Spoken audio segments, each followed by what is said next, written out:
فوكوياما كتابێکی نووسی بە ناوی نهایەت التاریخ. فوكوياما ئەسڵی یابانیە و بیرمەندێکی ئەمریکیە. کتێبێکی دانا بە ناوی کۆتایی مێژوو. لەو کتێبەیە باس لەوە کە تەواوی تر سەرمایەداری سوپەرمانی هەموو جیهانە. هەموو جیهان پێویستە سیستمی ئەمریکی وەربگرێ، سەرمایەداریەکەش وەربگرێ. سەموئیل هانتینگتۆن کە کتێبێکی تری دانا، ئەویش ململانەی شارستانێتیەکان، باس لە دەور پەیداکردنەوەی حەوت مەجموعە کاتۆ بەرامبەر بە ئەمریکا. یەکێ لەوانە تەبان قووەتێکی ئیسلامی کە ئەڵێ لە داهاتووە هەر دروستە بێتەوە. باسی ڕووسیاکە سۆڤێت نەما ڕووسیا قووەتێکی هەر بۆ دروستە بێتەوە. هەروەها ئومەتی کۆنفۆشیۆسی واتە چین و دەوروبەری وەکو ئومەتێکی تر و ئیتیحادیە ئەوروپی هەرەمێنێ بەو شێوەیە. باس لەوە ئەکە ئەڵێ پێویستە سەرمایەدارێتیەکەمان بنێرین بۆ وڵاتان بێ دیموکراسیەکەی. ئەنجا ئێوە سەیری کوردستان کە لەمەدەی ئەم 15 ساڵەیە چ سەرمایەداریەک دروست بوو؟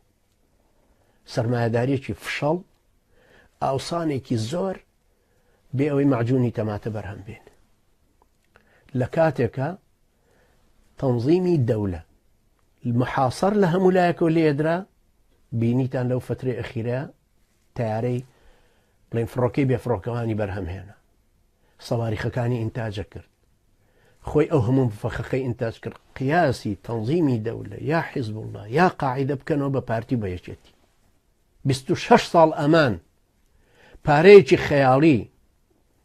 یەکێک مەقالەیەکی لە دەرەوە نووسیوە، ئەڵێ کابرایکی سویسریە، ئەڵێ ئەو پارەیەی کە لە ماوەی 10 ساڵە عێراق دەستی کەوتووە لە نەوت، ئەگەر بە ئەستوری 2 سانتیمەتر هەموو عێراقیان پێدا پۆشیایە بە ئاڵتون لێ زیادە بوو.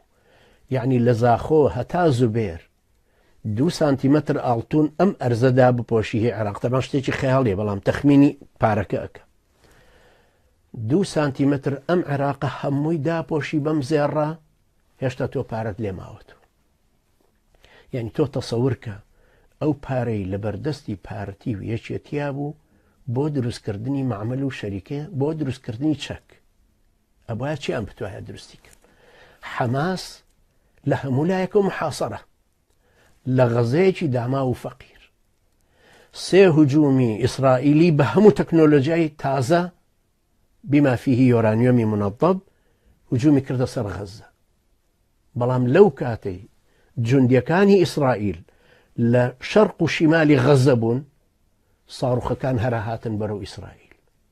چکە ساڕوخەکانی لە ژێر ئەرزا لەسەر سکە دروست کردبوو، لە هەر مەجالێکە کە لە ماڵانیا لە کەلاوەکانە یا لە کۆڵانەکانە ئەیهێنانە دەرەوە، ساڕوخەکەی هاویش بۆ ئیسرائیل و ئەی بردەوە ناوە ئەی شاردەوە جارێکی تر هەر لەو شوێنە. بۆ ئەوەی ئەگەر بە خەتی لیزەریشا بێنەوە، بۆکو دووربینێک بە خەتی لیزەرەکە بخوێنێتەوە، ئەزانن لەم کۆڵانەوە تەقیوە، بە سەریان دەرنەئەکردەوە لەوەی کە لە ژێر ئەرزا ئێستا.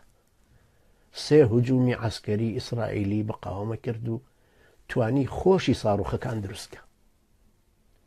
باشە حەماس توانی ئەوە بکە، بۆچی پارتی وێچەتی نهاتووە؟